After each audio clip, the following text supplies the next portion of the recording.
నేను దూడ అశోక్ రెడ్డి. 10 సంవత్సరాల సంధి వ్యవసాయం చేస్తున్నా. 10 సంవత్సరాల సంధి ఉన్న అనుభవం ఏందంటే, నేను బొప్పాయి పెట్టినా, మునగ పెట్టినా, వాటర్ మిలన్ పెట్టినా. రెండోటి కొన్ని పంటలకు కొత్త కొత్త పంటలు పెట్టాలని చెప్పి పెట్టినా. ఇందులో అన్ని పంటల కంటే కూడా మనం మునుగ గానీ, బొప్పాయి గానీ, వాటర్ మిలన్ గానీ అన్నిట్లలో కూడా మంచి పంటలే వస్తున్నాయి. దిగుబడి వస్తుంది.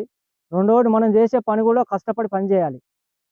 రెండోటి సాఫ్ట్‌వేర్ ఆలోచించుకొని మనం రూ. 1,00,000 వచ్చే సాఫ్ట్‌వేర్ కంటే మనం ఎక్కువ పని చేయాలంటే దాని మీద పట్టుదల కూడా ఉండాలి.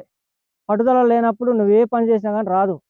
కష్టపడి పని చేసి దాని మీద ఏ విధంగా చేయాలి, ఎట్లా చేయాలని చెప్పి మొదటి సంది కూడా మనకు దానికి ఒకసారి మొక్క పెట్టినప్పుడు దానికి ఎట్లా చేస్తే ఏ పంట మనకి ఏ టైంకొస్తది, ఆ వచ్చేది కూడా ఏ టైంకొస్తది, మనకి గిట్టుబాటు కూడా ఎప్పుడొస్తదనే ఆలోచనతోటి మనిషి పెట్టేటప్పుడు ఆలోచన కూడా ఉండాలి. ఆ ఆలోచనను బట్టి మనకు ఖచ్చితంగా ఆదాయం అయితే వస్తది. నేనైతే ఉన్న అనుభవాలు చెప్తున్నా.